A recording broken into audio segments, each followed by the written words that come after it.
Sound check 1 2 3. Sound check 1 2 3.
Turn my own mic on. There we go. Good morning, everyone. Welcome to the City of Hamilton General Issues Committee for February 4th, 2026. As we have quorum present for today's meeting, I'd like to call this meeting to order. Just a quick reminder that all electronic devices are to be switched to a non-audible function during committee meetings. Before we move on with the agenda, I would like to go to Mayor Horvath, who has a statement for us this morning. Thank you. Mayor, your mic's on. Thanks very much, Deputy Mayor Clark. I appreciate the opportunity to say a few words before we begin today's meeting to acknowledge loss felt deeply in our community of Hamilton. Yesterday, of course, as we know, the City of Hamilton lowered flags at all civic facilities to half-staff in honor of Gunner Sebastian Halmagin ahead of his repatriation ceremony. On behalf of the City of Hamilton, I want to extend our deepest condolences to his family, his friends, his loved ones, his fellow comrades in service. Gunner Halmagin was a proud Hamiltonian who served Canada with dedication as a member of the Canadian Armed Forces deployed on Operation Reassurance in Latvia. His service and sacrifice will not be forgotten. Our thoughts are with his family and his fellow service members during this difficult time. Hamilton honors his commitment to peace, security, and service to others. Folks may know we traveled on the Highway of Heroes yesterday from Trenton to Toronto, and we're trying to stay connected to determine how we can all honor properly this devastating loss. Thank you for your service. Thank you, Mayor. Much appreciated. A true loss to the city and to our country. This morning we have in attendance Mayor Horvath, Councillor Jeff Beattie, Councillor Kassar, myself in the chair, Councillor Matt Francis, Councillor Tammy Wang, Councillor Cameron Kretsch, who is online, Councillor Ted McMeekin, Councillor Esther Pauls, Councillor Mark Taddison, who is online, Councillor Alex Wilson, and Councillor Maureen Wilson. I would like to bring to everyone's attention that the city manager is here today, but she's homesick, so she's participating online. Hope you feel better soon. Madam Clerk, can you advise of the items included in the addendum to the agenda? Yes, Deputy Mayor, there are 3 added delegations, 2 for item 9.1. There's an added notice of motion, item 10.1, item 11.4 was withdrawn, and all other items listed as to be distributed have been added. Thank you. I need a mover and a seconder to approve the agenda as presented. Moved by Councillor Kassar, seconded by Councillor Beattie. Are there any questions or discussion on the proposed agenda? Seeing none, we'll call the vote. So vote of hands, please. All in favor? And that is unanimous. Thank you very much. Declarations of interest. Are there any declarations of interest this morning? Thank you. Seeing none, we'll move on. Item 5 is the approval of the minutes of the previous meeting. 5.1 is GIC 26-001, January 14th, 2026. I need a mover and seconder to adopt the previous minutes. Moved by Mr. Paul, seconded by Tammy Wang. Thank you. Is there any discussion or questions on the minutes? Seeing none, we'll call the vote. It's a vote of hands. All in favor? And that is unanimous. Thank you very much. Delegations. Before we begin our delegations for today, members are reminded that questions of the delegations are for clarification purposes only and not debate. I will politely remind you if you cross that line. A note to our delegates, you have 5 minutes to complete your delegations today. You will hear a tone after 4 minutes. That's letting you know that you have a minute to finish up. First delegate is item 6.1, Jennifer Henry, plant-based treaty respecting how the City of Hamilton food services and catering practices could be better aligned with Hamilton's existing environmental commitments through increased plant-based menu options in city buildings and at city-hosted functions. This is an in-person delegation.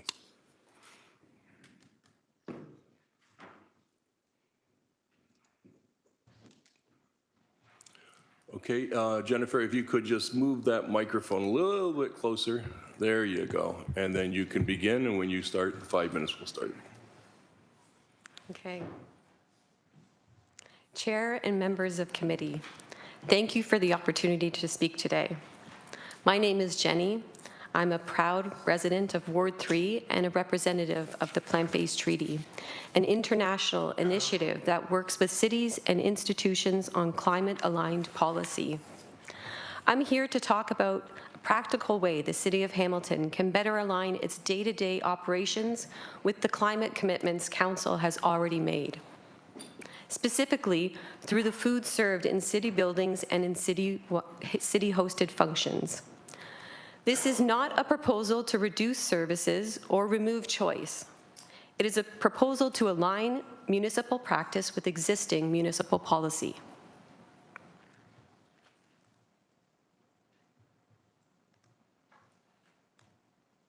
I'm sorry, how do I go to the next slide? Just click on Oh, okay, thank you. Thank you. Hamilton already has strong climate commitments. The city has declared a climate emergency, committed to net zero greenhouse gas emissions by 2050, and directed staff to integrate climate considerations into corporate decision-making and procurement. Those commitments are clear and on public record. As the city continues to advance its climate commitments, there is an opportunity to look at how those goals are reflected in everyday operational decisions.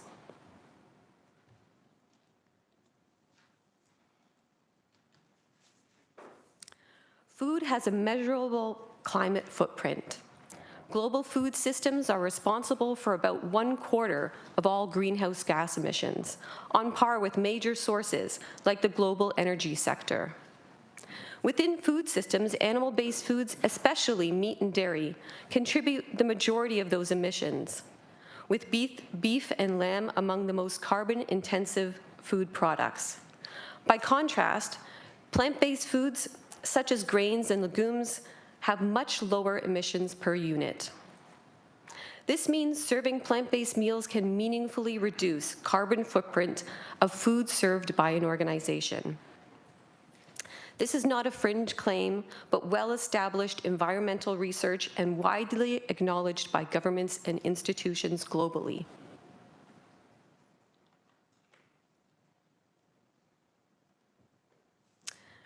Food is also a very practical climate lever.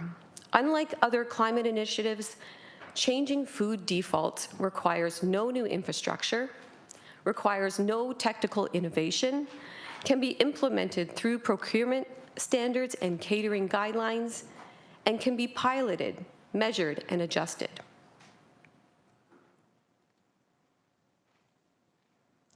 "66 cities in Ontario and around the world have already endorsed the Plant-Based Treaty and moved on issues in ways that reflect their climate commitments. For example, the City of Toronto has committed to reducing greenhouse gas emissions from its food procurement by 25% by 2030 under the Cool Food Pledge. Richmond Hill recently passed a motion to include more plant-based options in civic events in alignment with its emissions plan. In the United States, New York City's municipal food services are demonstrating measurable emission reductions by serving plant-based meals as defaults, showing how operational change can support climate targets. We've also seen similar commitments from the City of Mississauga, Brampton, Caledon, and Vaughan. These changes are not about removing choice, reducing service, or perfection, but about direction and consistency in line with our climate goals. Proposed next steps.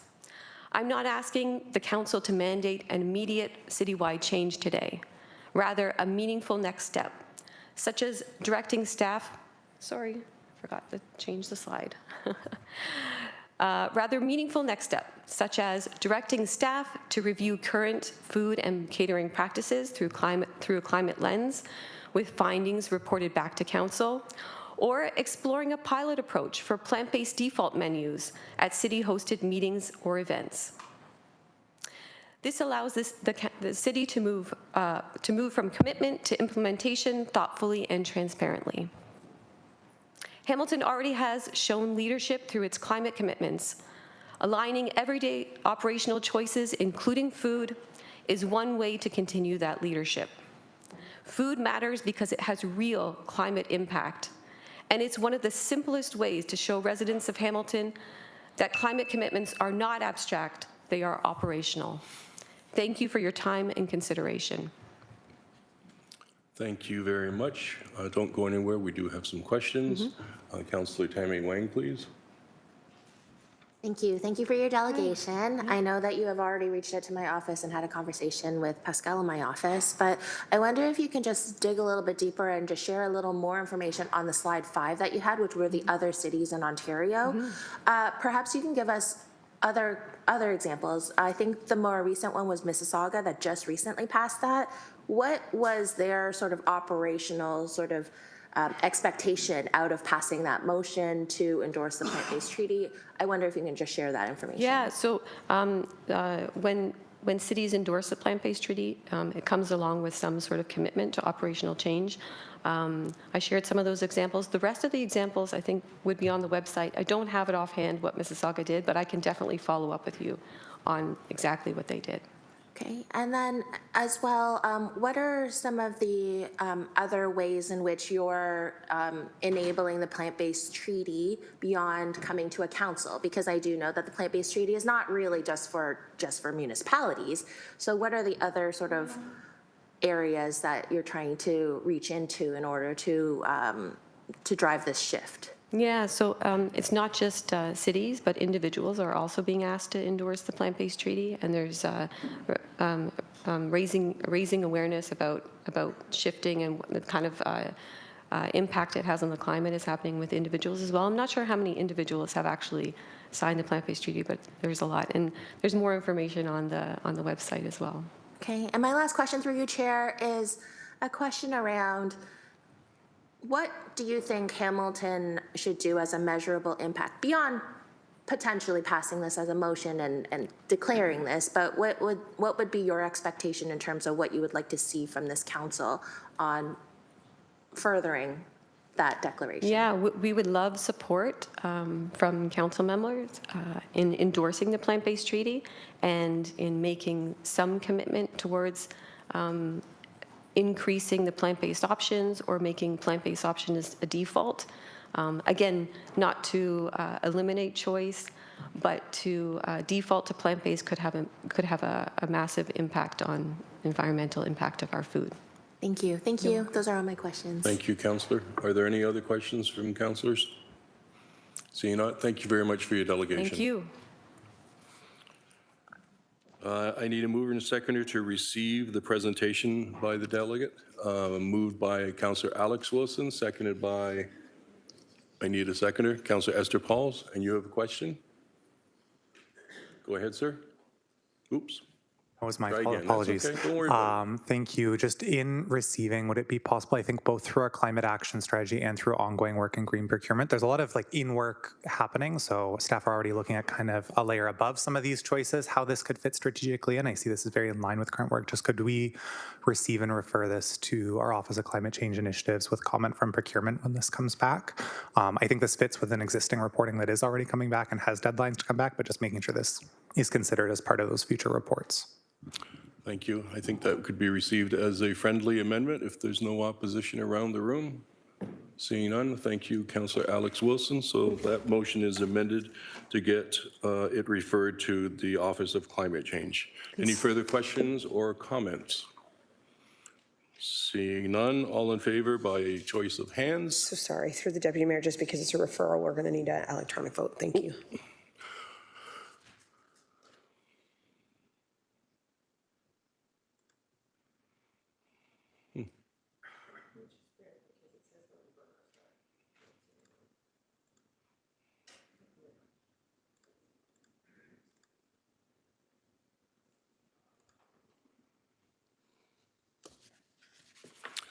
Okay.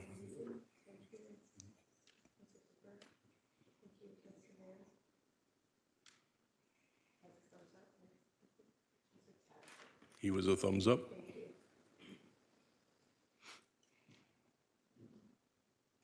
That vote carried unanimously, 14-0. Thank you. Item 6.2 is delegations respecting item 9.1, a city plan to reinvigorate Barton Village and the adjacent corridor. A note to committee, we will take one vote at the end to receive all of the delegations on this matter. Nadine Ubi is the first one. Come on down, please.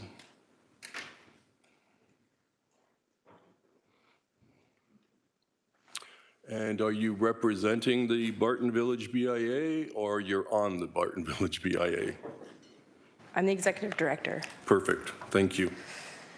Please proceed when you're ready. Good afternoon, Chair, members of General Issues Committee. My name is Nadine Ubel, and I'm the executive director of the Barton Village Business Improvement Area.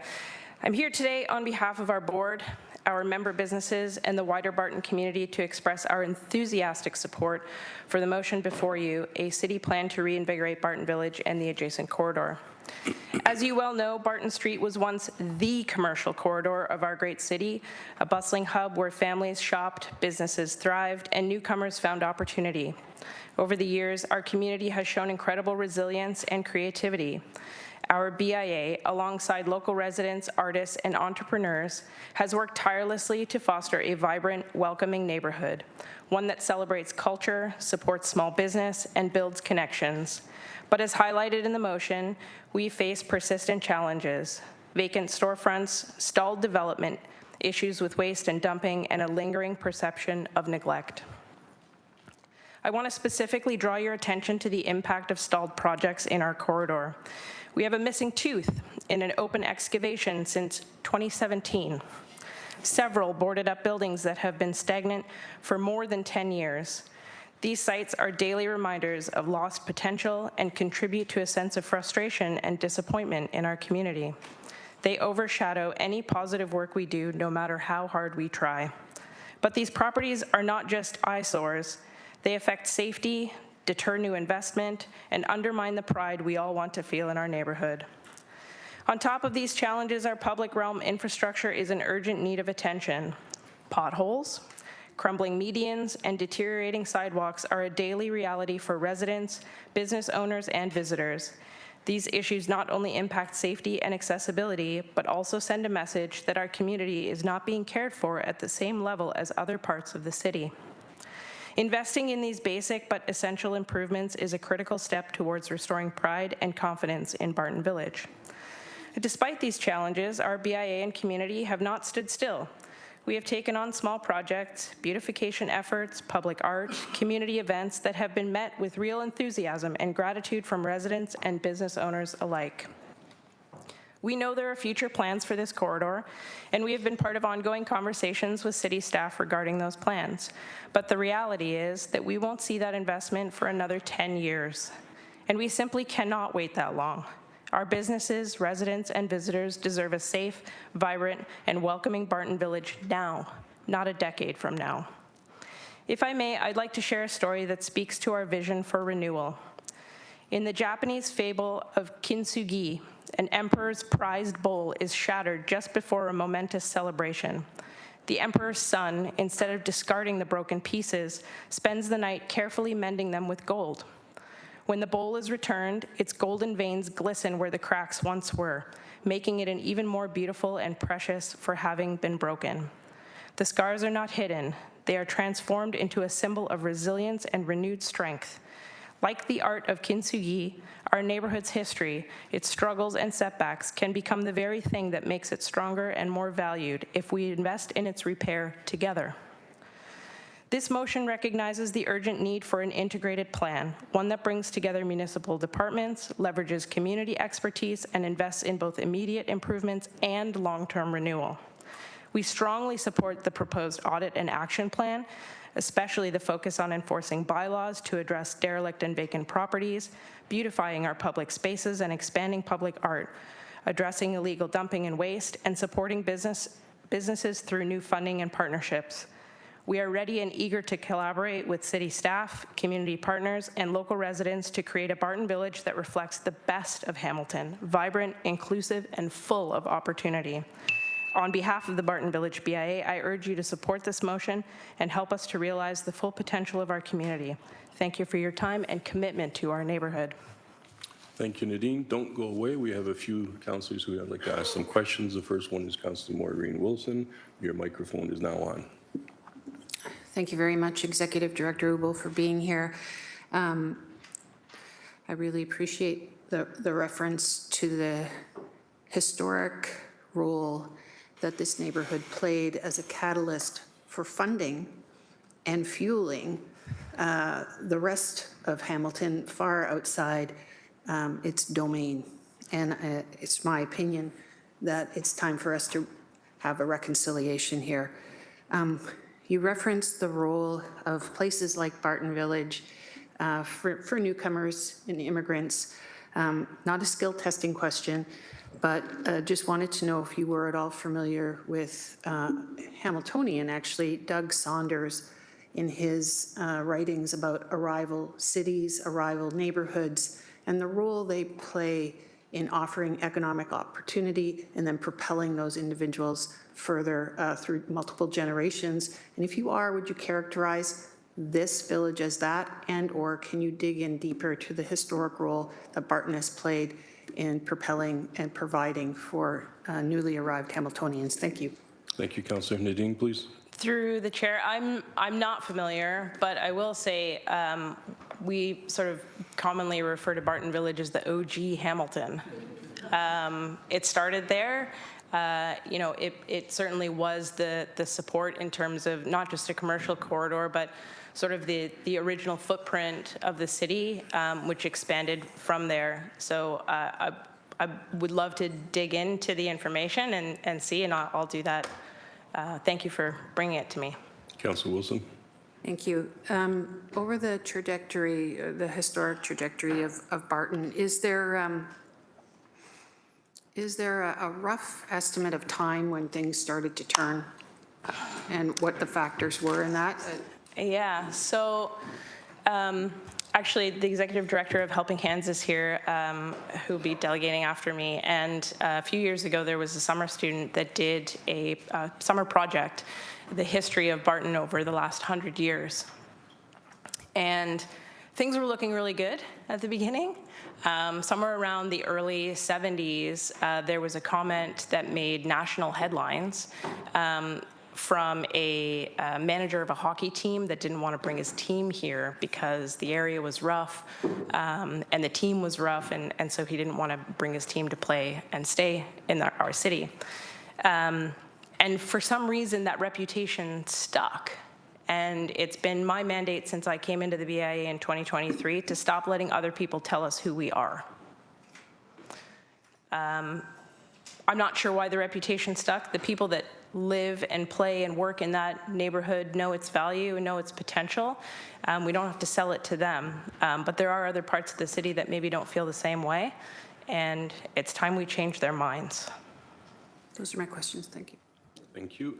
Next question is from Councillor Nan, please. Your microphone is on now. Thank you, Deputy Mayor. Thank you, Nadine, for coming in and sharing everything in your delegation, and also for your ongoing efforts, as well as the Barton Village BIA and the Service Providers Network and our adjacent neighbors for ongoing commitment to create a vital and vibrant place along the corridor. Since 2018, I've had the privilege of meeting with the BIA on a consistent basis. We've talked about the needs. We've talked about what's needed in terms of attention. The list has been long, but we've been very detailed in documenting what needs attention and what could be done. Can you speak a little bit to the specific challenges of having that follow through?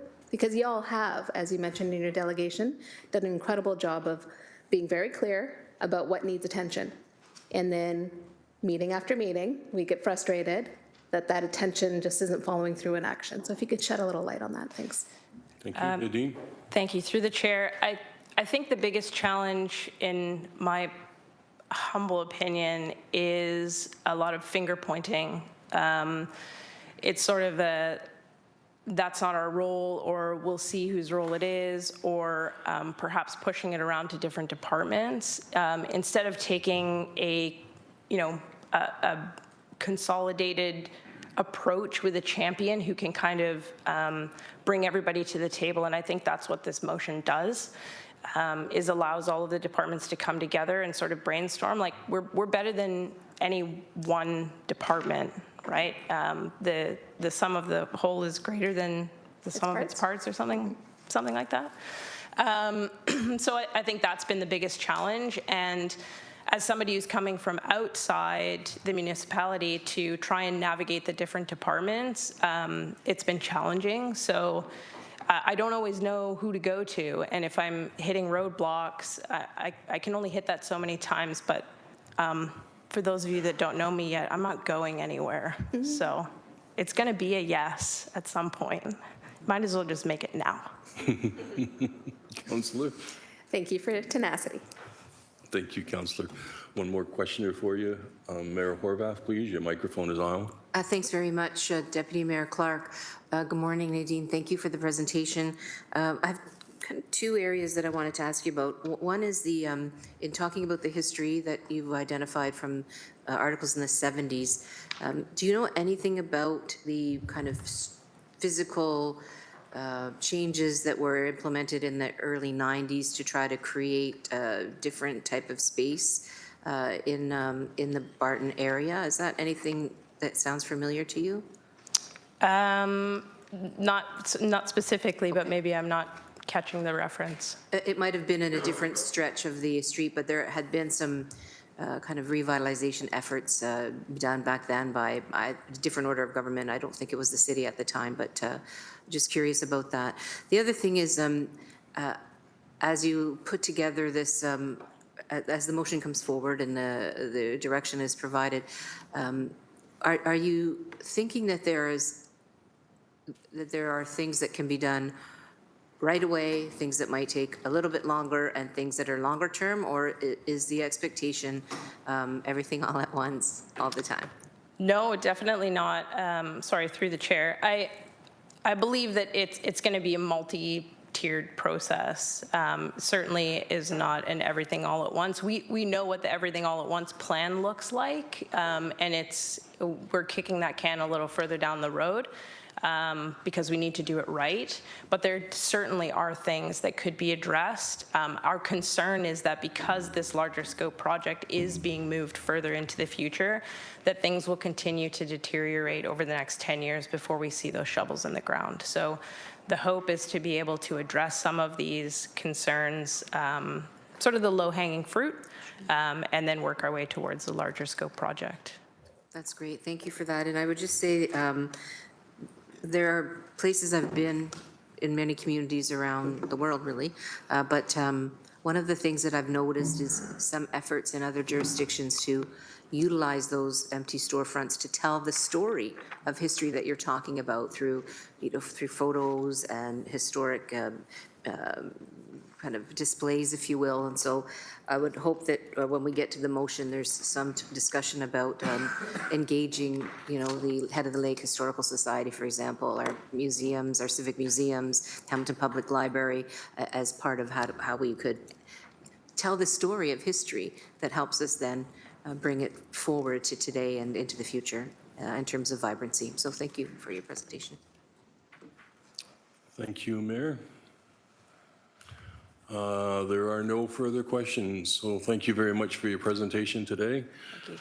Councillors, we'll now move on to the next delegate on the very same item of 6.2, Alice Plug-Buist of Barton Village BIA and Helping Hands Street Mission in-person delegation. Okay, your mic's on, Alice, anytime you're ready. Thank you. So good morning, Chair Clark, as well as the rest of the members of the General Issues Committee.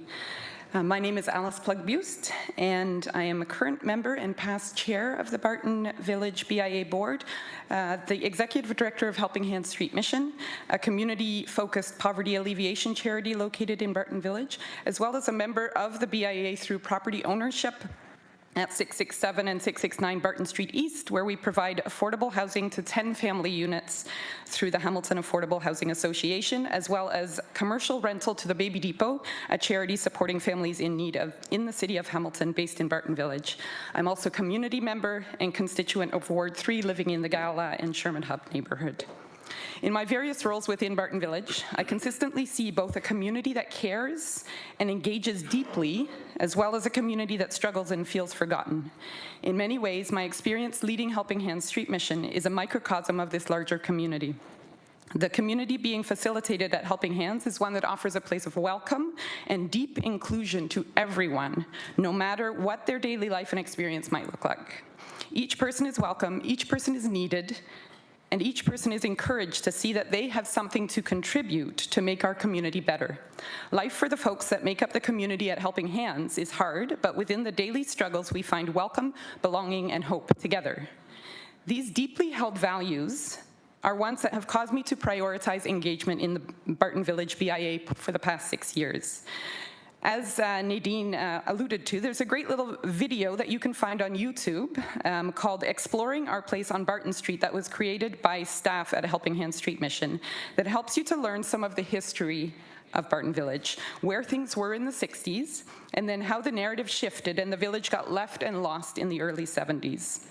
Take a look at it. It's called Exploring Our Place on Barton Street, and it's just a short 16-minute watch. There's a quote in that video where someone says, "There are definitely ways that we are struggling, but this is a community that really deeply cares for one another and deeply cares about their place." Mr. Chair and members of the General Issues Committee, the motion being presented to you today to support a coordinated revitalization strategy for Barton Village is a plea for help and a request for inclusion after many years of neglect and exclusion from participation in the flourishing of the city. As the leader of a charity, one of the things I've learned is that simply caring about something is not enough, even if you care deeply. Just stepping out and doing something is important, but it never creates sustainable change on its own. The work of effective change is backed up by solid infrastructure. This motion is requesting such background infrastructure support for the Barton Village BIA to finally be able to get to a place of sustainable revitalization after 50 years of being neglected. This motion is requesting support for an audit of our village and the services provided to us and how the status quo service provision is failing in our particular context. We need your approval and support to coordinate place-focused action plans that will help us get back to a place of flourishing. We need access to funding and services that are unique to our community's needs. After this long experience of negative narrative, we need to have our needs prioritized for a bit so that Barton Village can get back to being a place of thriving for all. Once the motion is approved and the audit gets done, you'll hear about the hard things that require change and improvement in Barton Village, but you'll also hear about incredible initiatives that simply need support to move to action. For example, collaboration is currently underway in our community to capitalize on the available people power we have in our village by providing work-to-earn vouchers opportunities. Folks who are not able to hold down employment for various reasons are indicating that they want to contribute to community and place. And the BIA is creating a collaborative opportunity for people with time, energy, and desire to give back to the BIA by cleaning up garbage, removing graffiti, and helping small businesses in our BIA with other projects while earning vouchers redeemable at our partner businesses in the BIA. Sorry, I have one more paragraph. Can I finish it? Thank you. Absolutely. I've only been engaging with Barton Village for a decade. Our community champion and 2020 Order of Hamilton recipient, Brenda Duke, who recently passed away, was involved for much longer than that. And there are folks living and working there who have multi-generational ties to the village. Our community knows what we can be and where we want to be together, but we need your help to get us there. I know that Brenda Duke was honored by the Order of Hamilton Award she received, as well as by the recent name change of Birch Park to Brenda Duke Park. But none of these accolades meant anything to her if they did not help to ensure a better place for all in the village that she called home. In Brenda's honor, and in the honor of the many folks who struggle day in and day out to find and build community in our village, I ask that you approve this motion to support significant and sustainable steps toward revitalization and flourishing for Barton Village. Our community needs to finally feel heard and supported so that each person knows they too are included in a Hamilton where there is a place to live, work, and play for everyone. Thank you. Thank you, Alice. If you could just stay there for a second. We have so far 3 councillors that would like to ask you some questions. The first one is Councillor Nurinder-Nan, and Councillor, your microphone is on now. Thank you, Deputy Mayor. There is also a pitcher of water and glasses right over there if you need it. Thank you so much for your delegation and for your decade of dedication and support and leadership along the village with our residents and through the organizations that you've had the privilege of serving with and leading inside of. I was wondering, Alice, if you could please speak to the need for robust housing and health services and outreach. Nadine spoke to the economic side of things. I was wondering if you could speak to those aspects, please. Thank you, Councillor. Go ahead, Alice.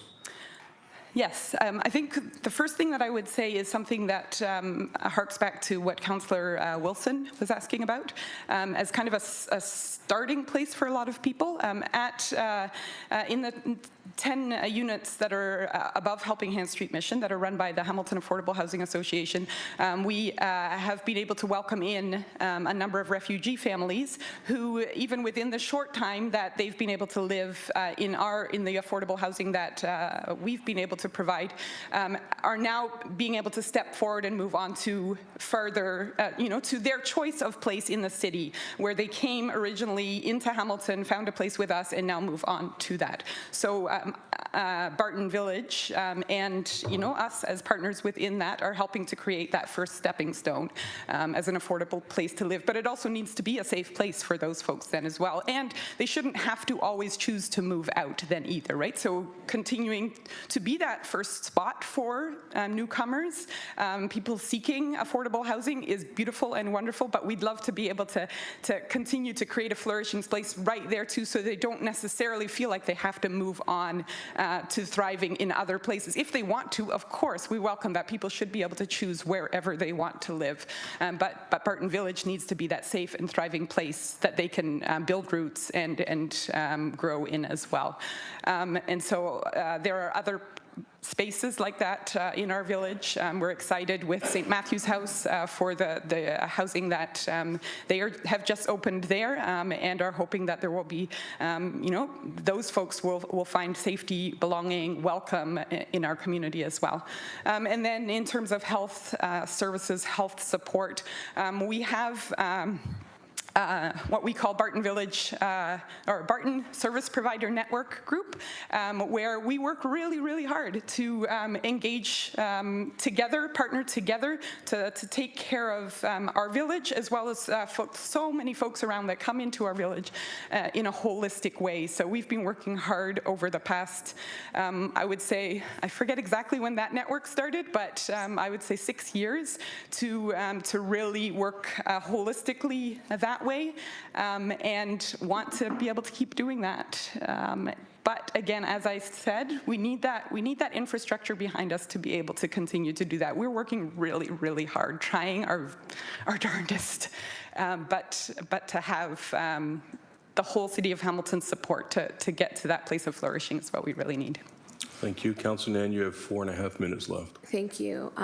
Deputy Mayor, the last piece there, Alice, about the Barton Service Providers Network being this incredible network of service providers that don't only serve Barton Village BIA, but the adjacent community as well, made up a diversity of social service providers who work within their existing assets to, I think, extend a collective service that goes beyond their individual mandates. Is that correct? That's kind of the goal of the Providers Network? For sure, yeah. We have, like the Hamilton Urban Core, in their moving around, we're able to maintain some stability by having their outreach workers come work through 541, as well as Helping Hands, other spaces like that. So that would be an example of them kind of working out of their regular mandate, but how we could work together.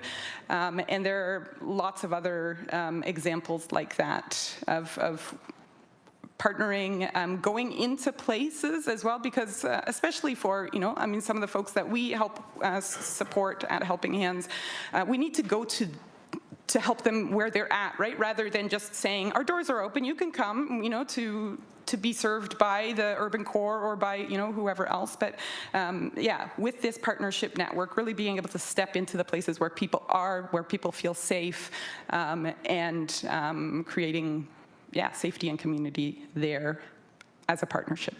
Councillor, you have 4 minutes left. Thank you so much. I don't have any other questions. Thank you. Okay, thank you very much. Our next speaker will be Councillor Esther Pauls. Councillor, your microphone is now on. Thank you, and through the chair. Alice, You do Helping Hands, and I see your hands all over everything, not just down at Barton. I know you've helped a lot of other charity, nonprofit. I commend you. You're a beautiful heart. You have a beautiful heart. You love people, and I commend you for all what you do. I know exactly where Helping Hands is, and I see your work. My question is, I think economics and social service should work well together. We have to have economic in order to have social service thrive. And I'm asking, when I think of what Dean said, that safety and dilapidated buildings do not fare well by the social aspect as well. And I'm wondering, we've added, I think, 6 more patrol officers down. Do you think that's will improve your area by adding the patrol officers? Thank you. Please. It's a really great question. Thank you. Through the chair. We have a great relationship with the Hamilton Police Services and are really thankful for that partnership that we're able to have. I was speaking not that long ago with, sorry, I forget his title, but Schulenberg. Superintendent Schulenberg, sorry, who we talked a lot about how people, when they are treated with respect, they respond with respect, right? And we find that that's really the case at Helping Hands, but I think across the board, across Barton Village, being treated with respect also includes place, space, right? And if folks know that together we care for our place, then together they will too want to take care of the place. And that's why I highlighted that collaborative project that the BIA is working on together with 541, as well as us. And there are a number of other small businesses that are excited to start that as well, where we can, in less of a punitive way or an aggressive way or a reactionary way that sometimes it feels like we need to call in our HPS, to react to issues that have come. Instead, together creating a place that we can be proud of.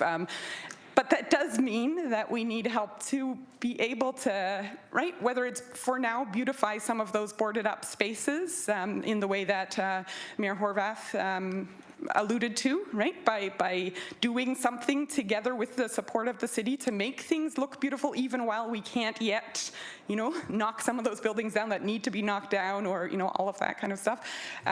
So increased police service is good, but as long as we do that within a holistically positive package, I would say. Thank you. And I would say Superintendent Schulenberg would completely, that's the way that the conversation was going between me and him. Thank you for that. So we got the safety looked after, and I was thinking about all the buildings that need to come down.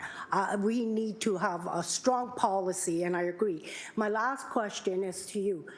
How do we attract, because it's not just Barton Street. I know Concession Street, BAA, all the BAAs want to improve their areas and bring people in. And I'm just wondering,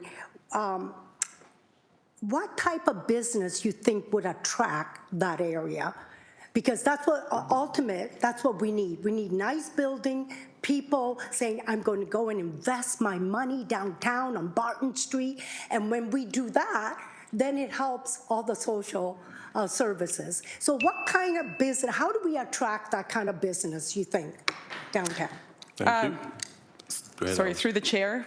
Good news stories, opportunities to share the story of things that have happened and the ways that the community at particularly Barton Village, have been able to get through some of those difficult things. And Barton Village, BIA has mentioned a number of times in different ways that we're willing to be that guinea pig, that testing ground, that starting. We understand, and just like Councillor Wilson was sharing, that we are kind of that gateway into things, right? And that's small business-wise as well. We are an affordable place to start your business. But we need good news stories of things that have happened and how it has happened well. We need to be able to build some of those up so that we can then invite more into Barton Village, but then I would say for sure that creates a good news story that can then go out into Concession Street and to other spaces, right? People are, nervous about investing for good reason, right? But then if they can hear that this is how it's happened and this is how a community has worked together to create safety, to create cleanliness, to create beauty, and to create a vibrant small business, then as the stories go out, others will jump in as well.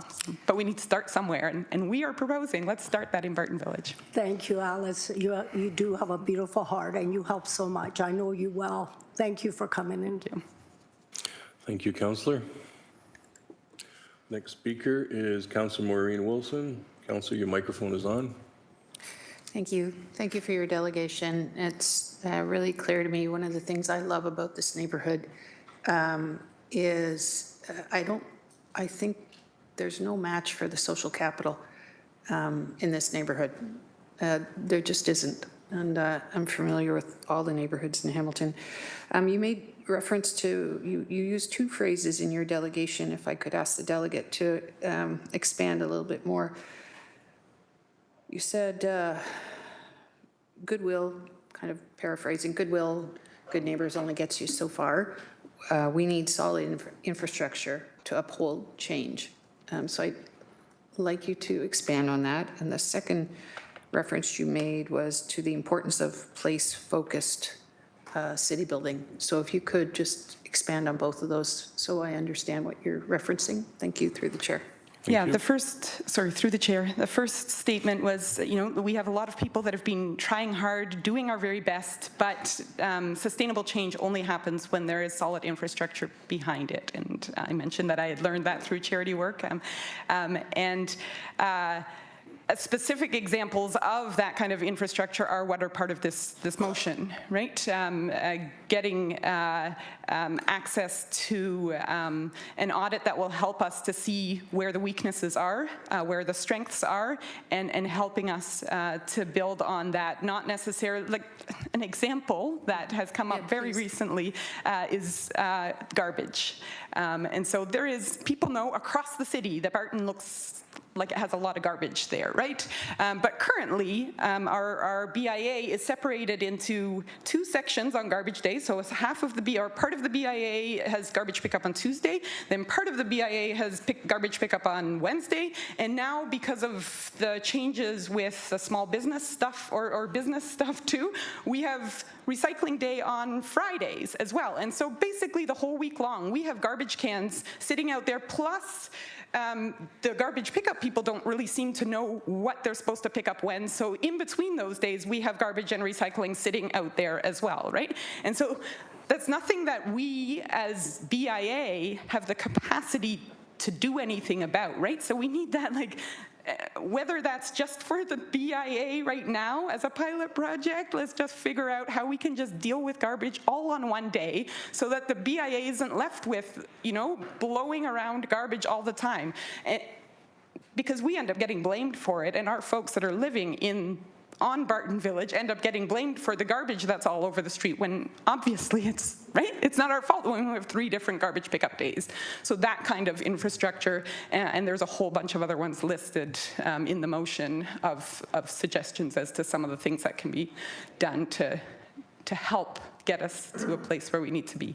The second one, as I was talking, I forgot. Yeah, no problem, through the chair. You made a reference to the importance to economic development and revitalization of place-focused action. The importance of place and place-based activity. Yeah, through the chair. As was alluded, Barton Village is a bit of a unique organism in the city because there's so much history there and so many people.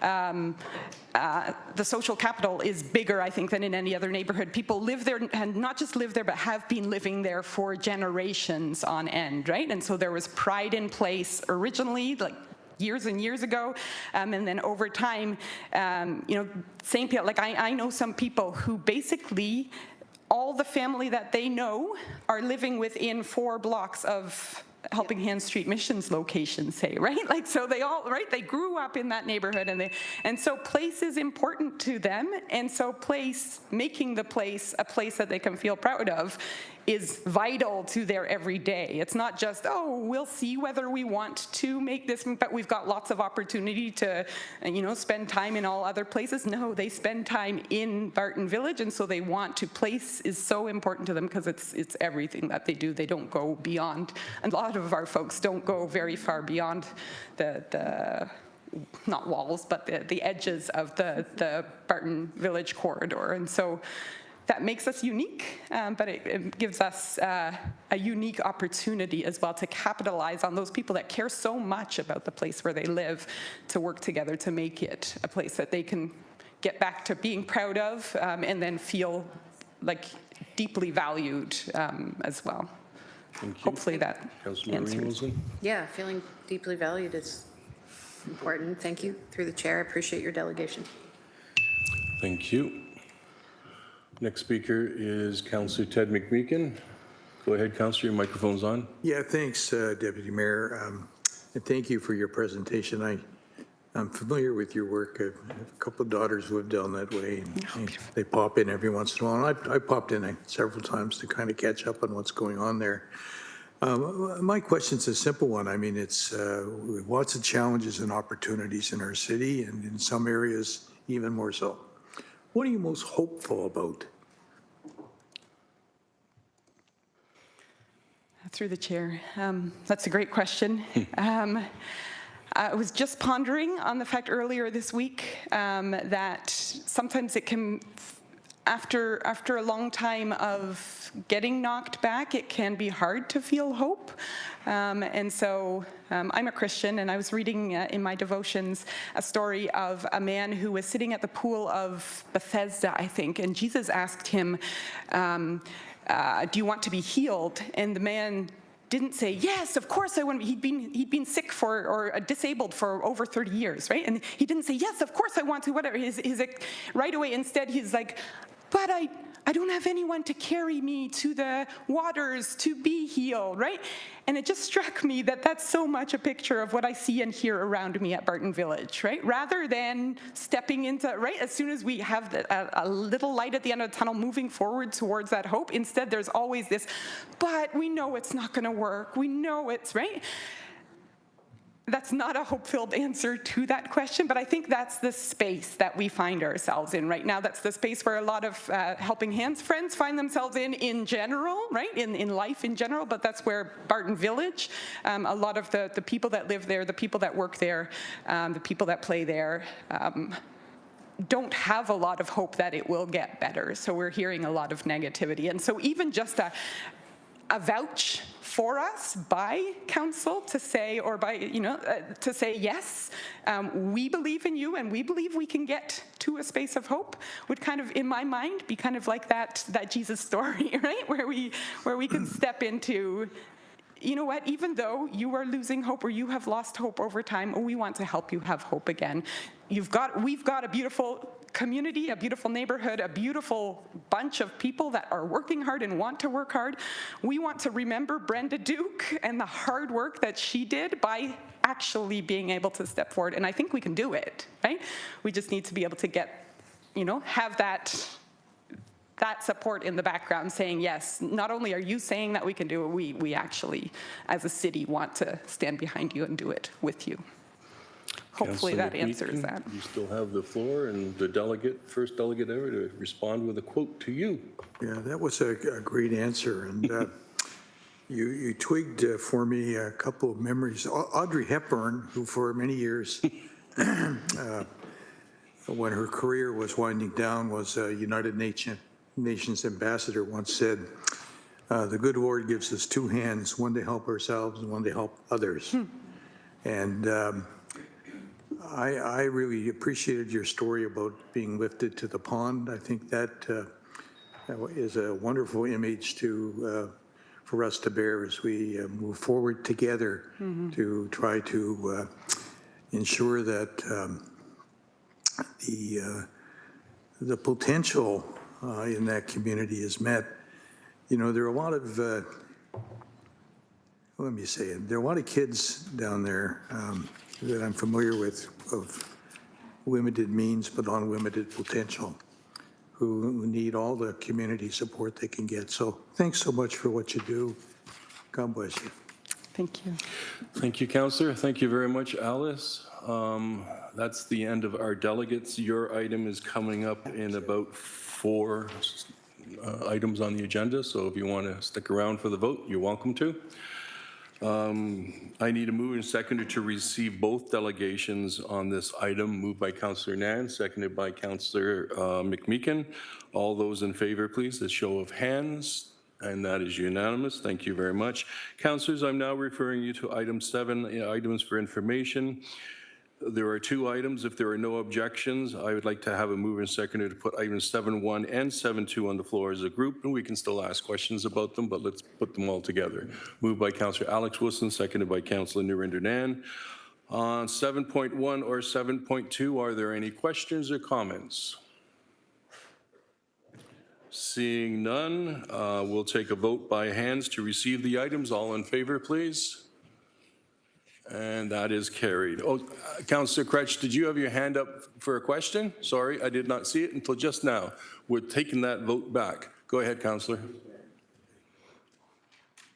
It wasn't for anything too lengthy anyways. Hopefully this is just brief, but I wanted to thank staff for working on this pilot. What happened was we shifted from having the patio program work in a way that most businesses were saying isn't compatible, isn't helping us. Staff went through a pilot program, reported back on it, said it's working. I'm really appreciative of that.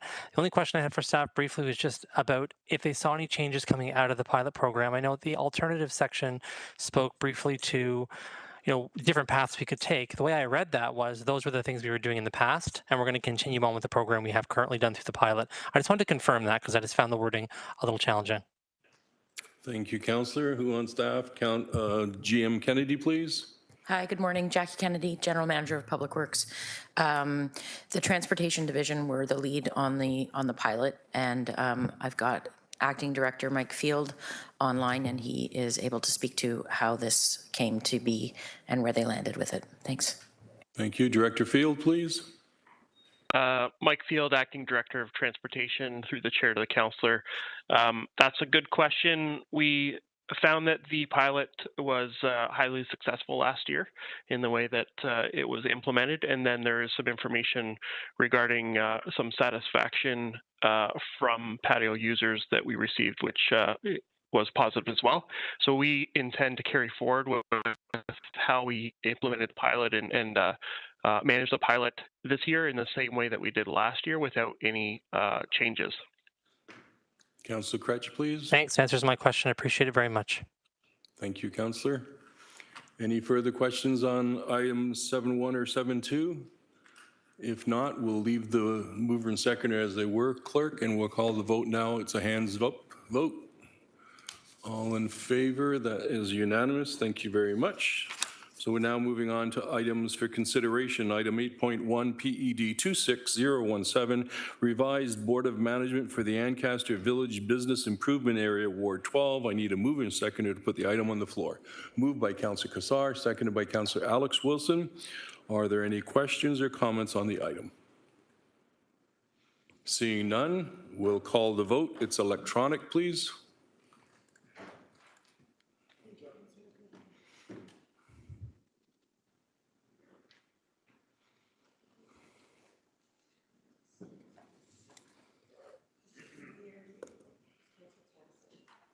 Councillor Taddison, thumbs up. And that's carried unanimously, 16-0.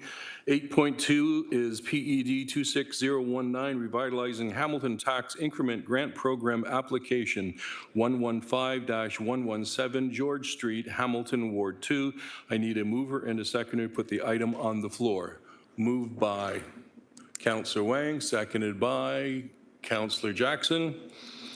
Any questions or comments on item 8.2? I'm seeing none, so I'll call the vote, please, on 8.2. It's electronic. The vote's up.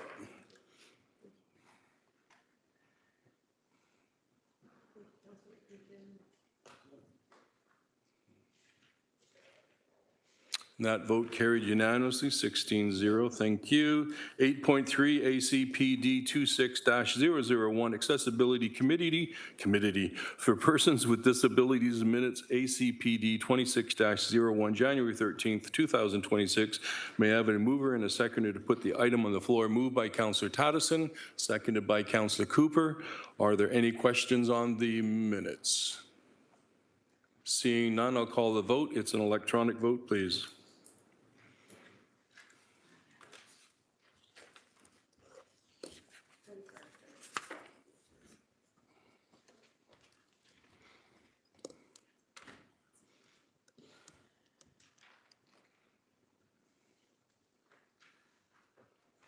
And that's unanimous again. Now moving on to item 9 in our agenda, the motions. Item 9.1, a city plan to reinvigorate Barton Village and adjacent corridor. Councillor Nan, would you like to introduce your motion today, please? And I need a seconder. There you go. Thank you so much, Chair. Appreciate that. It's moved by myself and seconded by Councillor Crutch. And the motion was read out as a notice of motion previously, so I won't get into the whereas clauses or the therefore be it resolved. And honestly, our delegates today said everything that needs to be said. This is a multi-generational neighborhood and it deserves our best effort. Charity can and has only gone so far. Change happens when systems respond to needs with appropriate action and sustainability. I can't think of a best case study other than the Barton Village BIA and its adjacent corridor for our city to display excellence in service in action. Because this was once a thriving historical district that hasn't had a coordinated strategy on the part of the city and would benefit the Ward 3 exclusive BIA, I think the opportunity here is one that every staff person who will have the privilege of working on this file going forward, should this motion pass, will be one of pride. It will be one of having the opportunity to put public service in action and engage in the work that municipalities do best, which is city building. City building in a way that tends to people's needs as well as the environment and the space. It's a long time coming.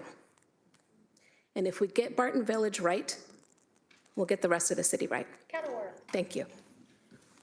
Thank you, Councillor. Well said. Any further councillors wishing to speak to the item? Seeing none, the item was moved by Councillor Nan, seconded by Councillor Crutch. It's on the floor. Electronic vote, please.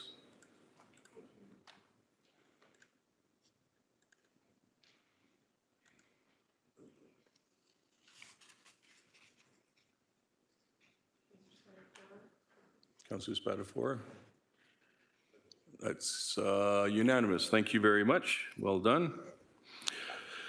Item 9.2 is the feasibility of acquisition and redevelopment of 553 Queenston Road, the Red Rose Motel. Councillor Matt Francis, would you like to introduce your motion today? Go ahead, sir. Thank you, Councillor Clark, and this is moved by myself, seconded by Councillor Huang. Feasibility of acquisition and redevelopment of 553 Queenston Road, Red Rose Motel. Whereas Council has previously considered the acquisition of former City Motor Motel property 55 Queenston Road, which highlighted the importance of careful due diligence and adherence to city purchasing policies. Whereas this is a successful acquisition and redevelopment of 55 Queenston Road into a 40-unit, I actually believe that's 80-unit, affordable housing building demonstrates the potential benefits of purchasing a similar approach at other sites.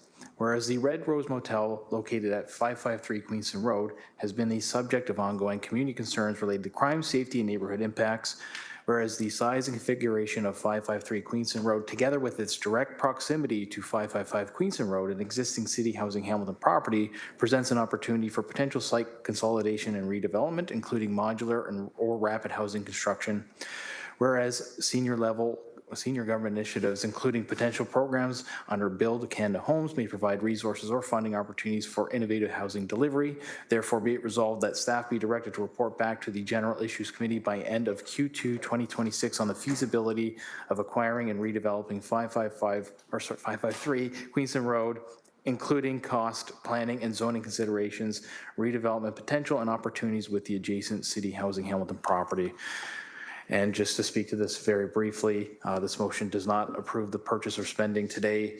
It asks staff to report back on whether 553 Queenston Road can be redeveloped. We know leaving this property as is has a significant cost to the community in terms of crime and services that are being taken away from our residents. So, and further to this, we already have a precedent for this at a very successful one at 55 Queenston Road. So looking forward to this report coming back and hoping for council's approval. Thank you.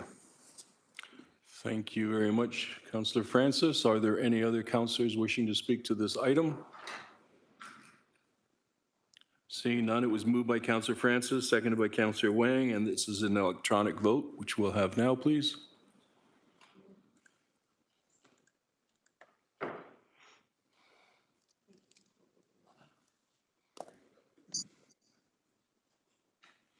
That vote carried unanimously.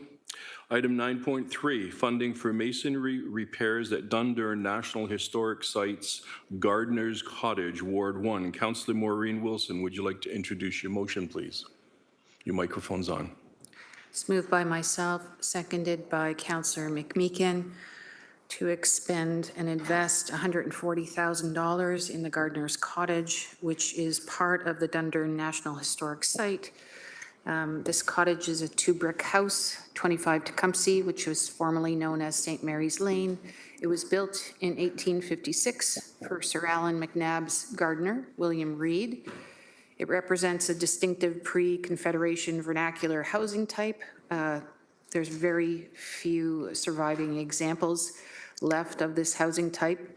It's a narrow 2-story, 3-bay house. A simple design, but an historically important one nonetheless. There's just insufficient corporate capital being put into sustaining this property, and it requires a lot of investment, and this will help kickstart and accelerate the masonry repairs, which are necessary to uphold our commitment to this history and certainly to this neighborhood. Thank you. Thank you, Councillor. Are there any other speakers on item 9.3? Seeing none, it was moved by Councillor Maureen Wilson, seconded by Councillor McMeekin. The item is an electronic vote, which we'll call now.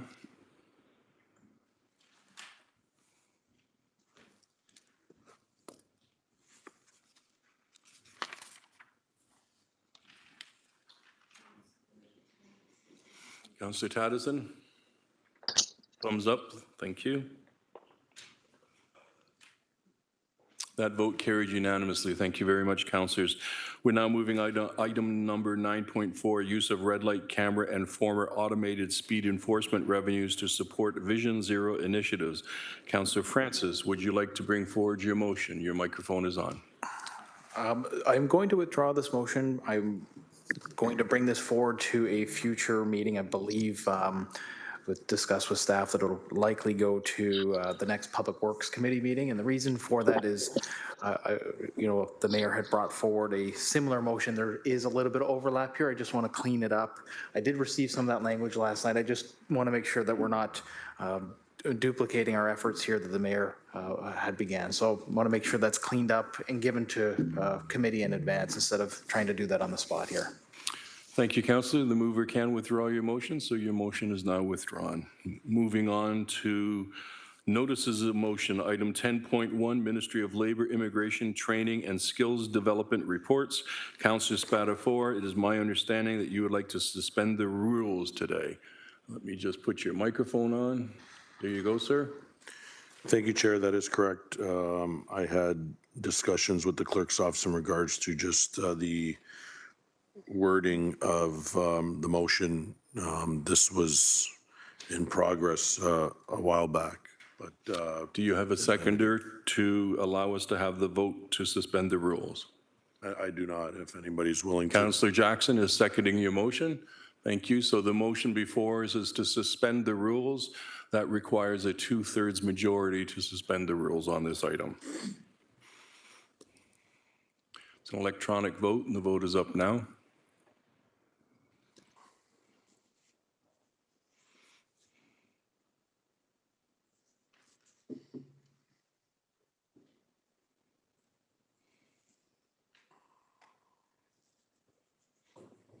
That carried unanimously. Councillor, please proceed with the presentation of your motion.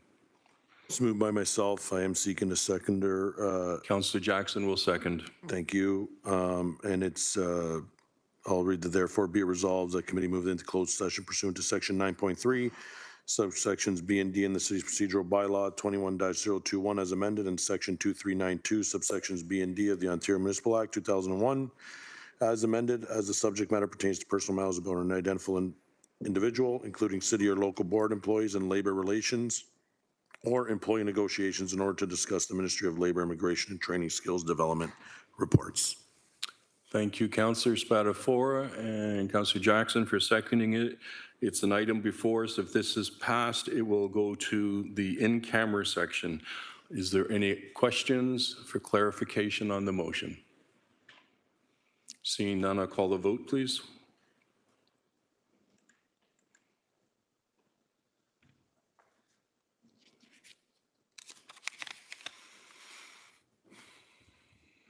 That motion carried unanimously. Thank you very much. Now, councillors, we're now moving into item number 11, which is private and confidential. 11.1 is the closed session minutes for January 14th, 2026. I need a mover and a seconder to adopt the confidential minutes and that they remain confidential. Moved by Councillor Robert Cooper, seconded by Councillor Tammy Wang. This is a show of hands, please. All in favor? I don't see anyone in opposition, so that's carried unanimously. Councillors and public, we will now need a motion to go into closed sessions for items 11.2, 11.3, 11.4, and 11.6. May I have a mover and a seconder on the following? Pursuant to section 9.3, subsection B, subsection C, D, E, F, and K of the city's procedural bylaw 21-021, as amended in section 239-2, subsections B, C, D, E, F, K of the Ontario Municipal Act 2001 as amended, as the subject matter pertains to personal matters about an identifiable individual, including the City of Hamilton local board employees.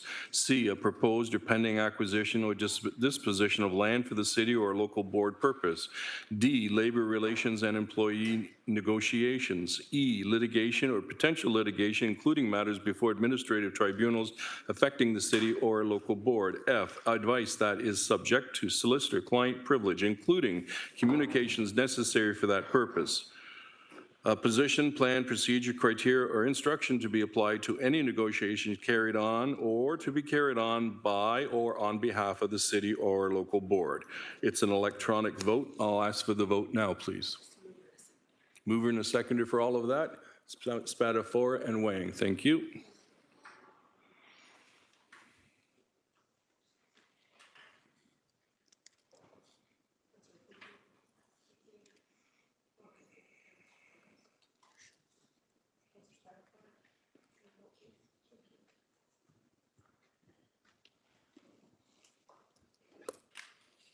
The vote carried unanimously.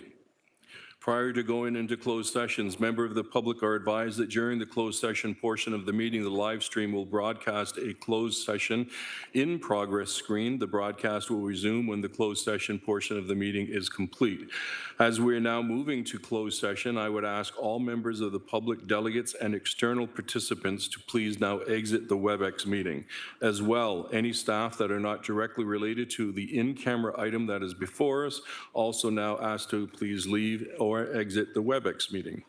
I also remind members of council, as per section 8.7 of the procedural bylaw, the use of personal electronic devices during closed meeting is strictly prohibited.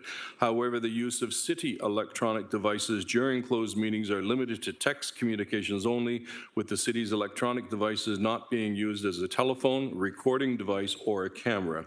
Staff from the Office of the City Clerk are exempted from subsection 8.7C when using electronic devices. Could I now ask that all members of council ensure that they are in a private room, are wearing headphones or some other type of hearing equipment? Thank you.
just remember the mics might go on, and we could be broadcasting, and you don't want to cause an incident, international incident.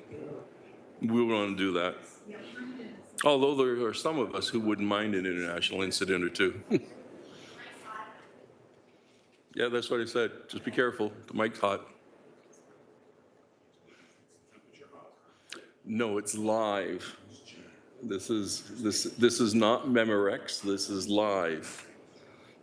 Only the old folks can remember live, or is it Memorex? Yep, me too. Folks, we're just inviting the public and the media back in. We're getting our doors open so that we are set to come back into open session formally. We'll be with you in a few minutes.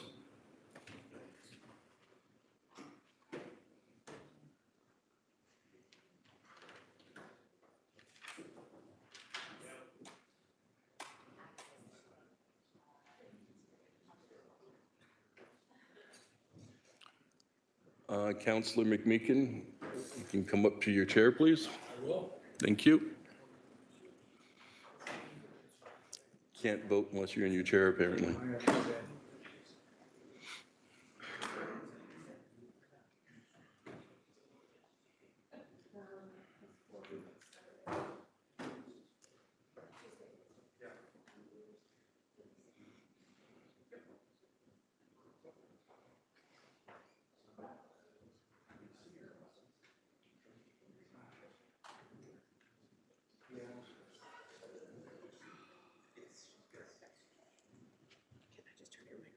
Mm-hmm.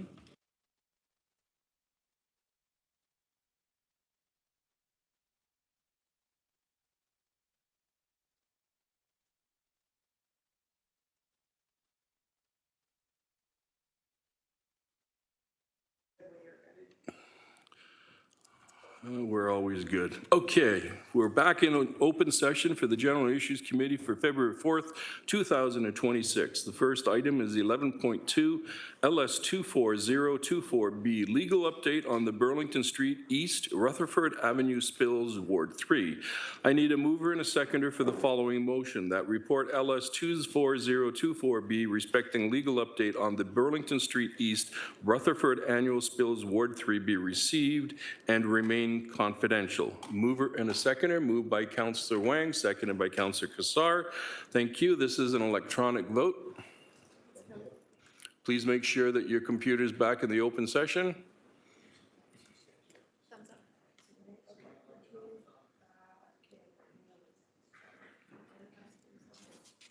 Jackson? Yep.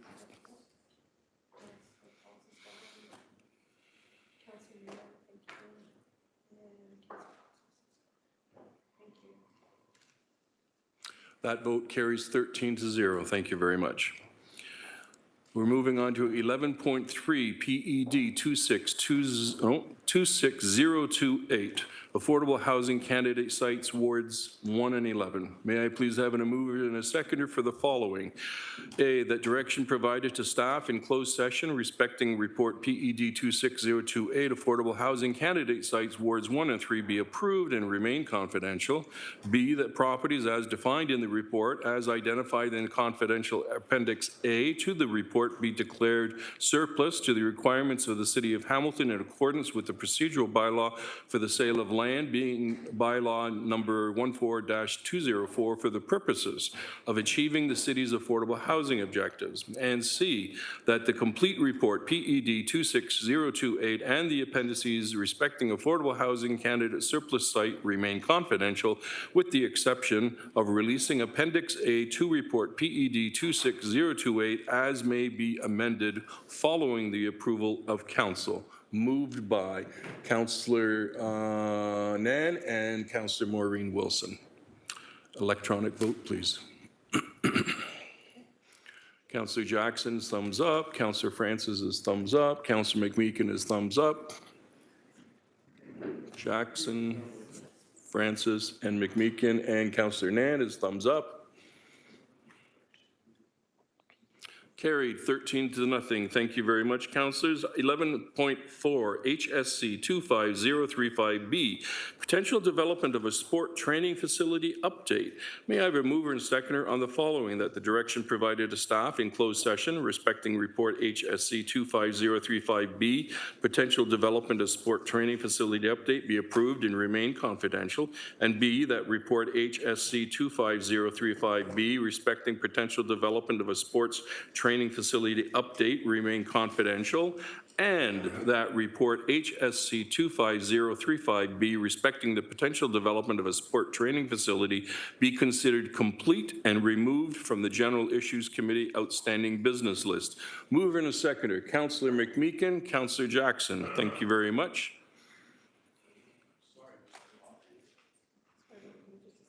That's okay. And the vote is up, councillors. Councillor Jackson is thumbs up. Francis is thumbs up. Nan is thumbs up. McMeekin is thumbs up. And I think that's it.